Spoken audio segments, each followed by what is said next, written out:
The glossy invitation arrived on a Tuesday, sealed with a... I opened it at my kitchen table, the morning light streaming through the stained glass my grandmother had installed decades ago, casting kaleidoscope patterns across the worn oak surface.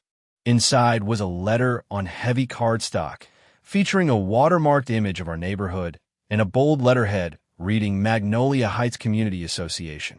I've been expecting something like this ever since Patricia Winters moved into the Colonial Revival 3 doors down 6 months ago.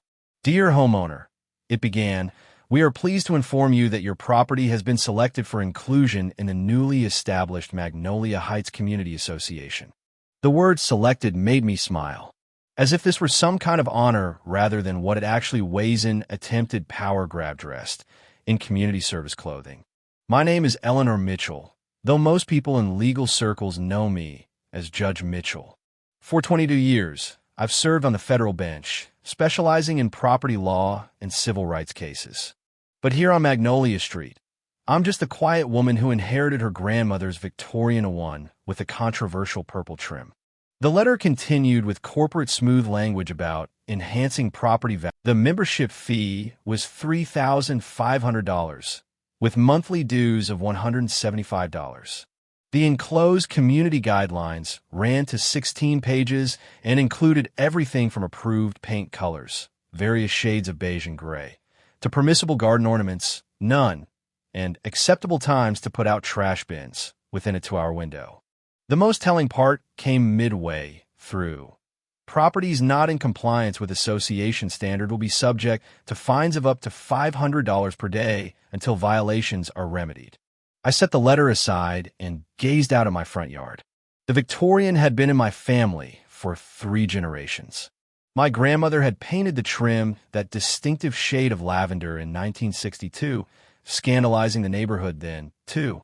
The antique wind chimes that hung from the porch had been a gift from my grandfather upon their 50th anniversary. The rose garden, with varieties dating back to the 1930s, had been my mother's pride and maintained with my own hands for the past 15 years. I didn't respond to the letter. I didn't need to. Legally, they couldn't force existing homeowners to join an HOA that wasn't established when they purchased their property. Patricia, for all her corporate letterhead and gold stickers, had no authority over my home. Or so I thought. The warnings began subtly official-looking notices left on my front porch about non-compliant landscaping and unauthorized exterior paint. I ignored them. Then came the letters addressed to occupant, detailing the negative impact my property was having on neighborhood values. I filed those too. When neighbors started receiving community updates that included photos of my home labeled as an area of concern, I began to pay closer attention. I installed security cameras discreetly, not obvious enough to provoke further attention. It was a precaution that would prove prescient. 3 weeks later, I returned from court to find my rose garden had been pruned, some bushes cut back so severely they were unlikely to recover. They spent 20 minutes cutting roses and taking photographs. The footage clearly captured Patricia saying, "She'll get the message now." Not yet. Instead, I began my research. I reached out to colleagues at the county records office and discovered something interesting. Patricia Winters wasn't just an overzealous neighbor. Before moving to our street, she had lived in 3 other historic neighborhoods in the past decade. Each time, she had established an HOA, pushed out non-compliant homeowners, and sold her property at a significant profit once the neighborhood had been revitalized. More interesting still were the business connections her husband, Robert Winters, was a real estate developer specializing in neighborhood transformation. They weren't just enforcing rules. They were strategically gentrifying areas for profit, using the HOA as a legal bludgeon. The properties would then be snapped up by shell companies connected to Robert's firm, renovated to their standards, and resold at premium prices. I watched this pattern unfold on my own street. The Garcias, an elderly couple who had lived in their Craftsman bungalow for 40 years, suddenly sold after receiving what they described as too many violations to handle. The Jensen family, with their autistic son who loved colorful garden spinners, moved out after continuous complaints about their distracting yard ornaments. Each home was quickly purchased, stripped of character, and remodeled into what Patricia called market-appropriate housing. Meanwhile, the harassment against my property intensified. Fake violation notices appeared daily. Anonymous complaints were filed with the city about potential code issues that required inspections. Flyers circulated showing before and after photos of improved houses alongside mine, labeled Upcoming Restoration Project. "Can I help you, Mrs. Winters?" I asked, startling her. She recovered quickly, smoothing her imitation Chanel jacket. "Just conducting a routine assessment for the association's records." "I'm not a member of your association," I reminded her. "Not yet, but you will be." "Is that what happened in Oak Ridge Estates? And before that, in Westlake Commons?" I asked, referencing her previous neighborhoods. Her smile faltered momentarily. "I don't know what you're talking about." "I think you do," I said quietly. "And I think you should know that my property is not for sale, nor will it ever be remodeled to your specifications." Her eyes narrowed. "We'll see about that. This neighborhood is changing whether you like it or not. Those who don't adapt get left behind." "Is that a threat, Mrs. Winters?" "That's reality," she replied, walking away with measured steps. That night, I began preparing a legal case. Not for myself, but for every home. I contacted the Garcias and the Jensens, carefully documenting their experiences. I reached out to homeowners from Patricia's previous neighborhoods, building a pattern of evidence. I filed formal complaints with the State Real Estate Commission about potential fraud and misrepresentation. I also connected with Maria Gonzalez, a colleague in the district attorney's office she took immediate interest in the case. "This isn't just harassment," Maria told me over coffee. "If what you're describing is accurate, it's a systematic scheme to devalue and acquire properties through coercion." "I need more evidence," I acknowledged. "Right now, it's still circumstantial. I need to prove direct connection between Patricia's HOA tactics and her husband's business interests." 2 days later, Patricia escalated dramatically. I returned home from a dinner with colleagues. "What's this about?" I asked, confused. The Victorian had passed inspection just 6 months earlier. "Anonymous complaint about structural concerns," he explained apologetically. "We have to follow up on all reports." The inspection was scheduled for the following week. That night, my security cameras captured Patricia and a man I didn't recognize examining my home's foundation with flashlights. The next day, fresh cracks appeared along the concrete cracks that hadn't been there before. I called Maria immediately. "They're trying to get my home condemned."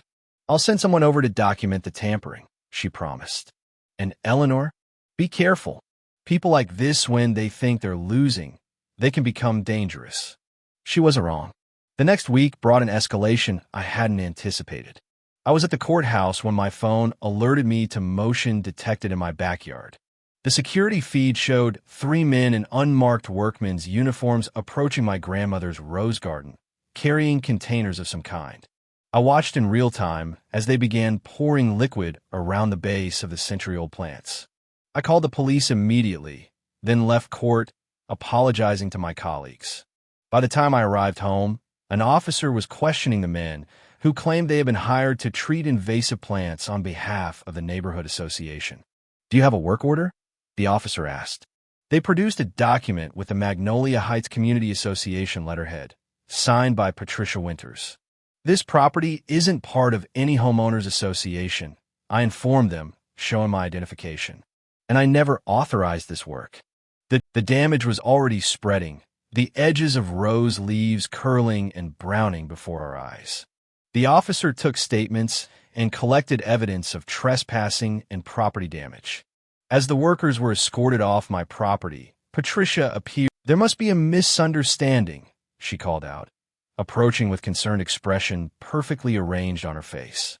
"The association has a contract for neighborhood beautification. Someone must have included your property by mistake." "There's no mistake," I replied calmly. "And we both know it." Her expression hardened momentarily before the practiced smile returned. "These accusations are... I'm only trying to improve our community." "By destroying my property?" "I had nothing to do with that," she insisted, turning to the officer. "This is ridiculous. I'm being harassed by a homeowner who refuses to maintain community standards."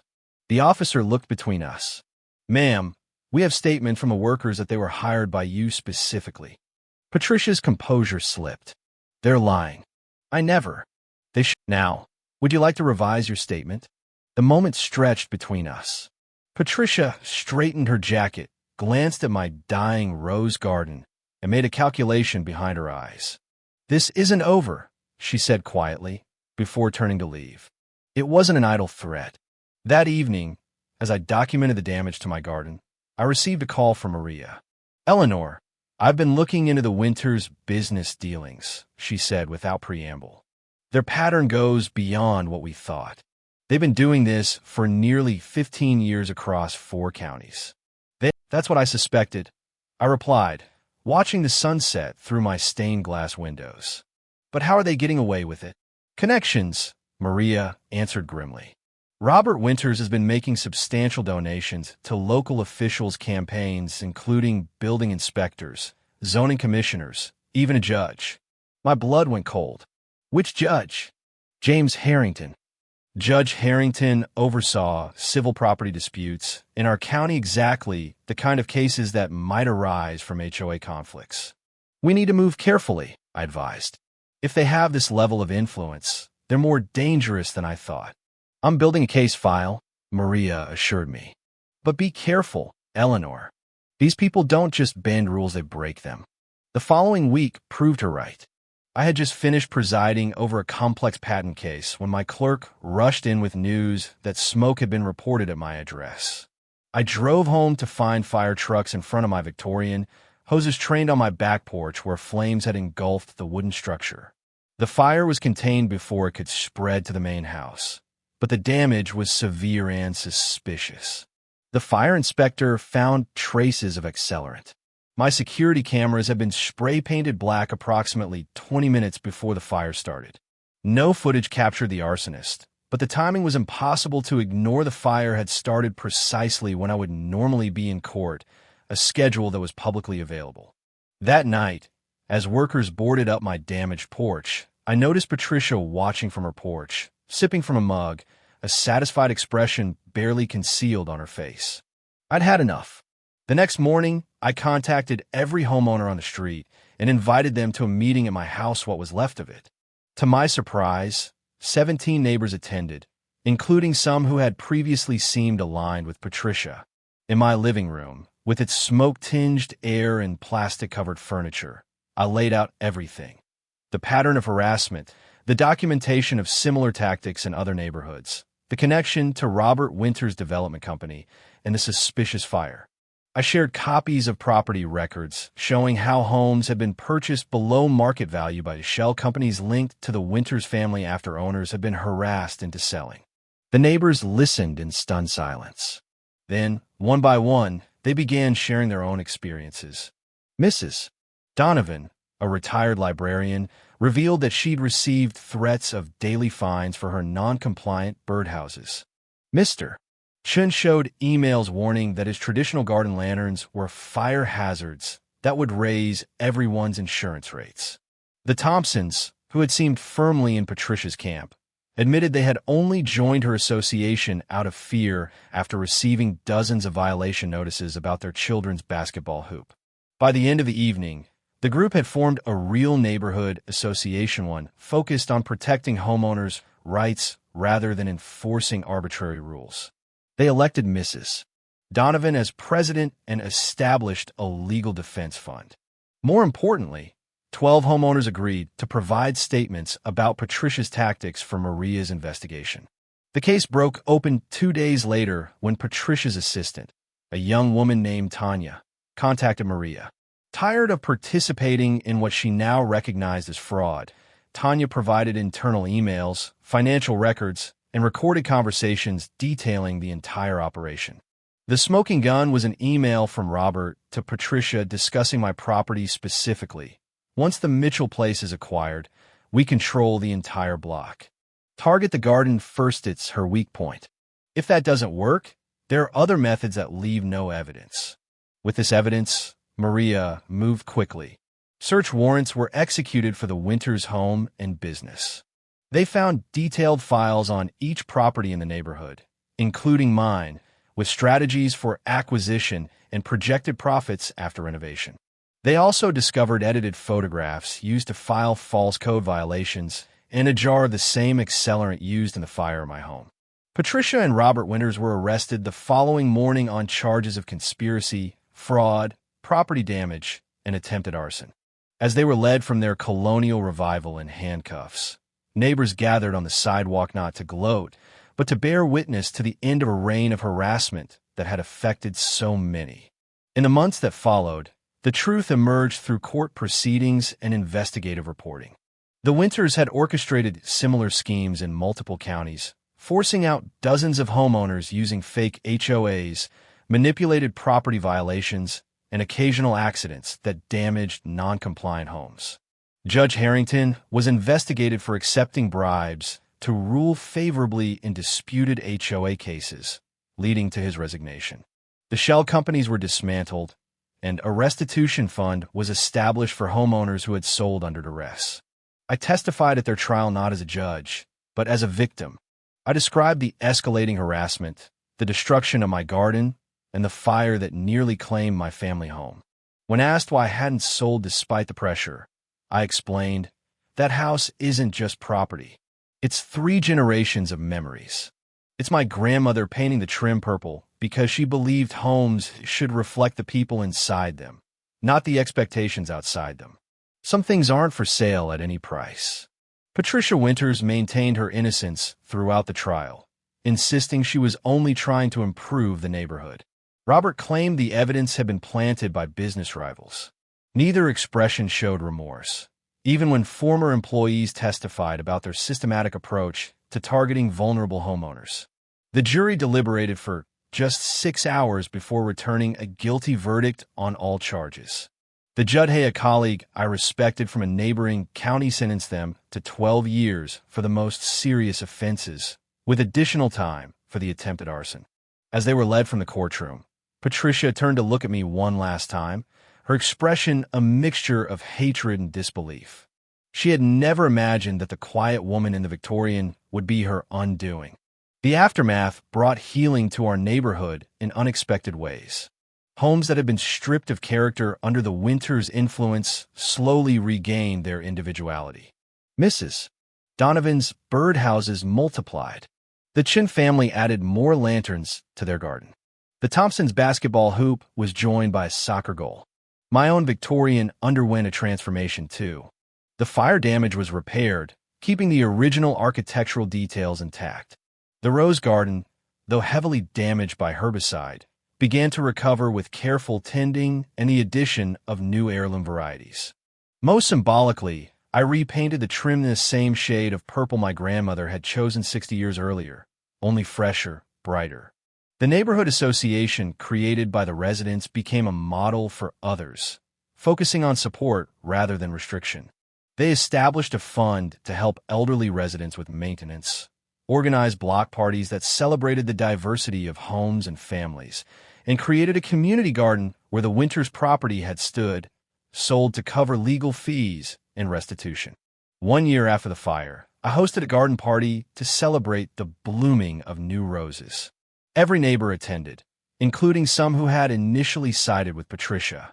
As children played on the lawn and adults mingled on the rebuilt porch, Mrs. Donovan raised a toast. To Eleanor, she said, who taught us that sometimes standing your ground isn't just about protecting your property, it's about protecting your community.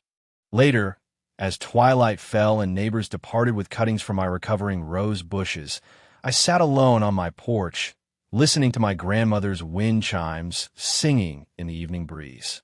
I thought about power, how easily it can corrupt when unchecked, and how important it is to use knowledge and resources to protect those without them. In court, I dispensed justice according to law. But here, on Magnolia Street, justice had taken a more personal form. My home stood as it always had, purple trim gleaming in the last light of day, a testament to the simple truth that some things like community, character, and dignity are worth fighting for. The roses would take years to fully recover. Some might never bloom again, but new growth was already visible among the damaged stems. Green shoots, rising from roots too deep to poison. Nature, like justice, finds a way to restore what was damaged given time and care. All we need to do is create the conditions for it to thrive. As darkness fell completely, I went inside, leaving the porch light on it just for myself, but as a beacon for the neighborhood we had reclaimed, one unique home at a time.